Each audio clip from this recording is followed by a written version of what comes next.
Hey there, Lopi in the wild here. I am finding my way down a national forest road right now. I'm looking for camping, and it's a beautiful morning. It's a perfect day. Probably not quite 60 yet, but warming right up. And I am going to drive down this forest road and find myself some wild camping.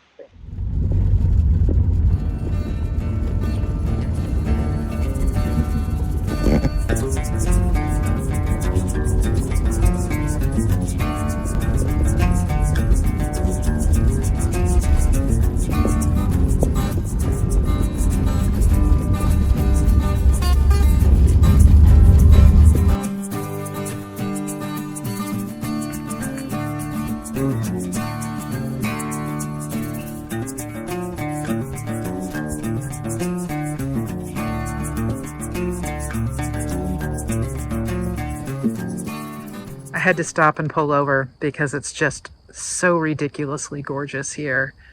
It's a gravel road, so it's a little loud and rough, but the colors are just amazing. There's a little reservoir here.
So that place I pulled into back there was an area I'd camped in before. You could see there's quite a few campers there.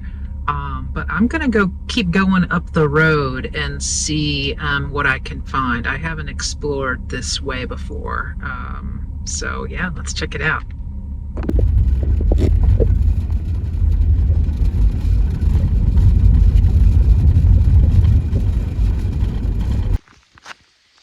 I found myself a camping spot. That's awesome. So the spot that had said it was a scenic overlook, there was somebody camped there. It was a bit of an overlook, so that was nice for them. They were camped in a scamp, which was a cool little trailer. But yeah, I kept coming up the road a little bit, and I found this spot here. Yeah, this is the direction I came from. That's where that scenic overlook was, and that first fork in the road. And then I came up here, and there's another little turn, and right up that way is another little road, which does not look like a road at all. Not at all an appropriate road for a Volkswagen Eurovan. But then I just saw this little place here. And so we have ourselves a camping spot. Got a little fire pit, flat, beautiful views. It's just, yeah, it just couldn't be more perfect. There's just a lot of leaves falling too. Oh my gosh, it's magical. Hallelujah.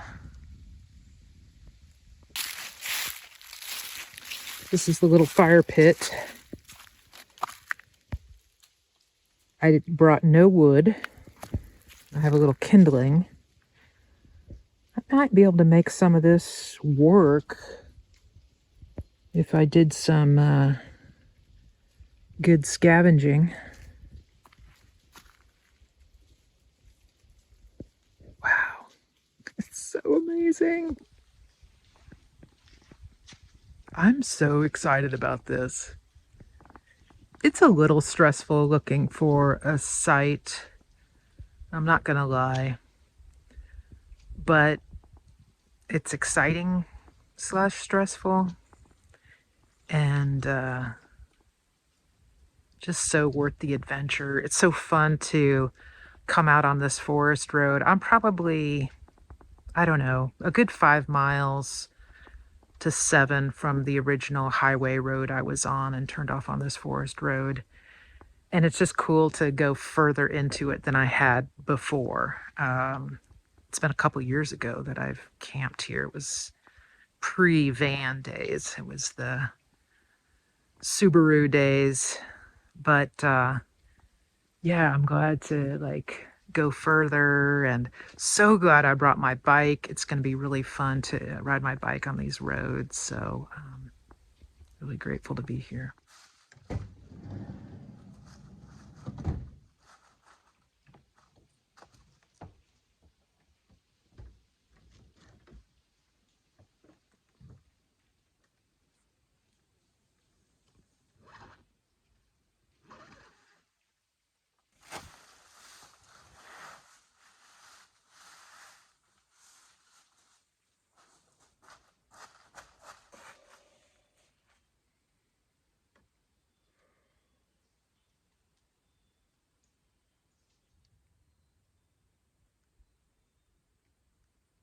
Well, it's been a minute since I've done this, which is attach the hammock to the vehicle. Let's check it out.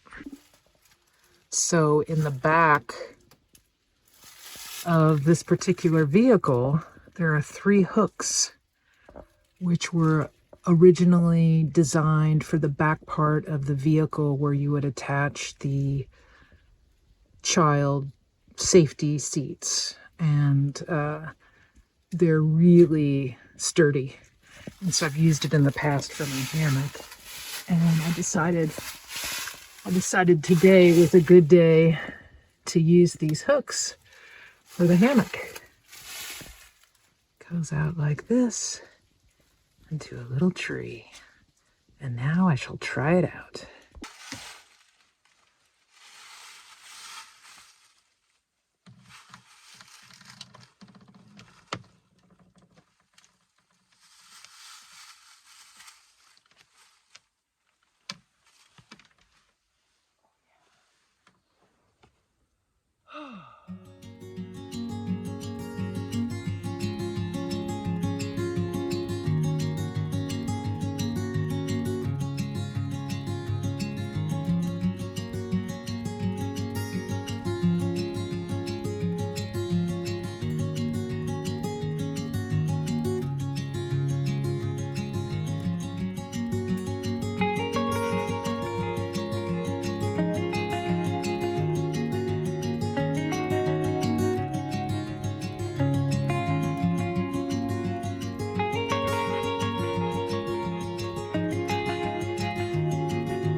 Oh.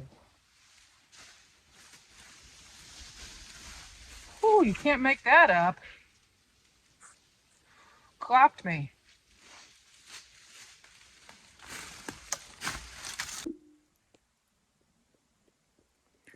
Okay, the wood pile is a work in progress. Hey there. I'm riding around on these wonderful little forest roads. And of course, I'm finding campsites that like, oh, would that one be a little bit better? But this looks like a little nice one I want to show you.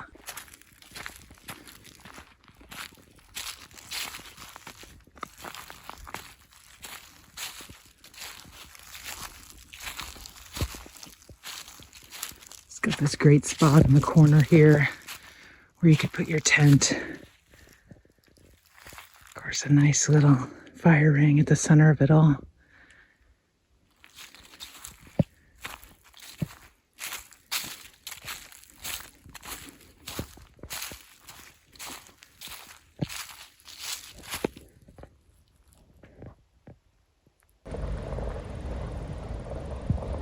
There goes the scamp. What a great bike ride. Really fun. Some serious hills. And time for and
well, feels like this is an angle I've never done before on a shot.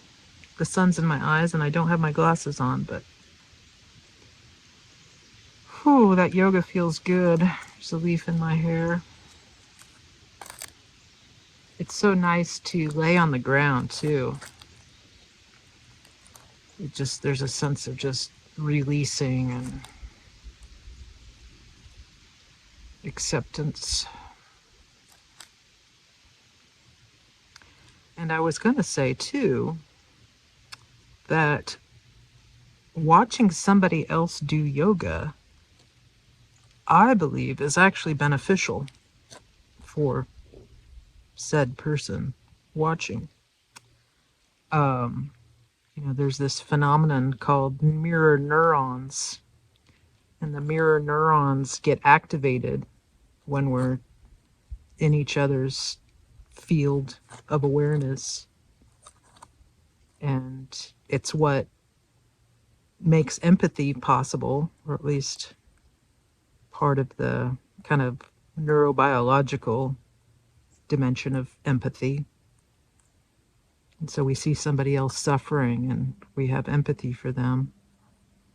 At least I hope, assuming everything's working functionally and we're not too numbed out and checked out, which it's hard not to be in this world. But yeah, I had the experience years ago when I was going through my first yoga teacher training of watching other people do yoga. I had to observe classes as part of the training. And watching other people do yoga, there was a sense in my body, I felt like I had just done yoga. It was really interesting to me. I don't know if any studies have been done on that to actually, say if there's a benefit or not. So I don't know. But it's interesting to watch somebody else do yoga. And it makes me reflect on just the stuff that we watch on television and whatnot. That there's a lot of kind of stuff out there. It seems like one wouldn't want to run through their consciousness. Like, it just doesn't seem like a good idea to watch some of that content in terms of things like violence and whatnot. But that's just me. I'm a little sensitive on that front. This is my view.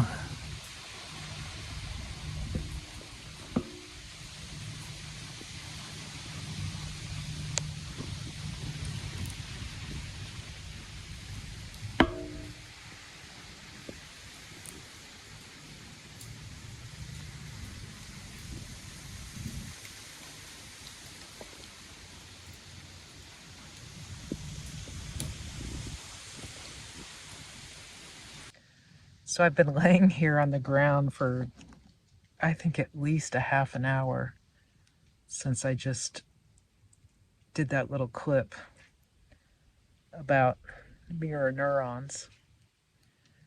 And all I'm doing is just looking up at the sky and just watching these trees blow in the wind, the light hitting them in various ways. And then suddenly a bigger wind comes and they just, like, a bunch of them will release because it's just that time of fall where they're just letting go. And boy, talk about mirror neurons and something that's feels good for the nervous system. It's just sitting here doing nothing in nature. It's good stuff. I'm going on a little walk. I've just been reading a book. I'm reading a novel and chilling out. And yeah, the sun is just shifting in a different way now. It's a little after 4. So probably will be the last kind of walkabout for the day. Maybe. You never know. Sometimes it's fun to go out when it's dark. But yeah, I just want to experience the light a little differently. And plus I haven't explored this way. My bike ride was the other direction. So yeah, I'm going to see what's down here. That one little spot that I didn't get to camp in, that's kind of overlooking a pond. I can't remember how far down it was. I'm going to see if I can walk there.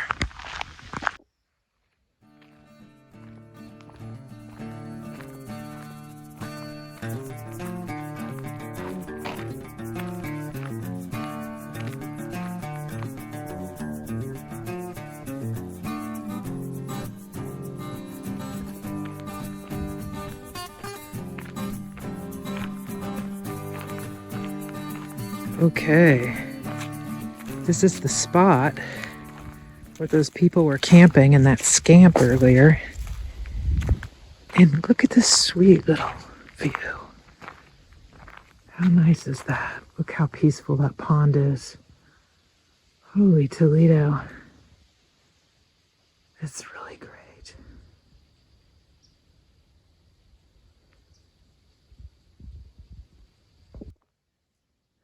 So you can see that this spot is really more of a pull off on the side of the road. And I saw that couple that was here with a fire going, and it was like their own little portable fire pit that they were using here because there's not even a regular fire pit. Yeah, I wanted to talk about sort of the drive-bys on the forest road. It's Sunday, so there's been a good bit of traffic, insofar as this forest road gets any traffic. Few motorcycles kind of going back and forth, just enjoying a beautiful day for riding, and some people with canoes and kayaks who were probably over at the reservoir.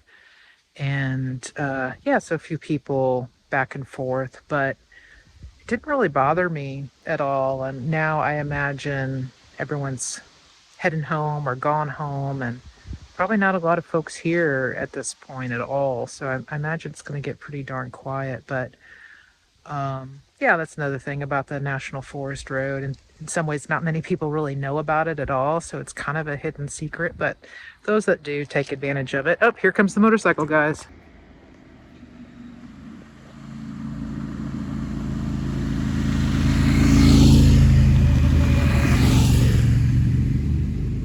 I guess they're making the most of the day, and yeah, just gonna keep riding, enjoying the daylight here. Wow, that pond is awesome. That's really nice. I would definitely camp on this spot. Like, why the heck not? It's just really, really pretty. Oh my gosh. And I would like to get a little mobile fire pit, one of those metal ones. I've often thought about that anyway. Um, but I don't always have to have a fire for camping at any rate.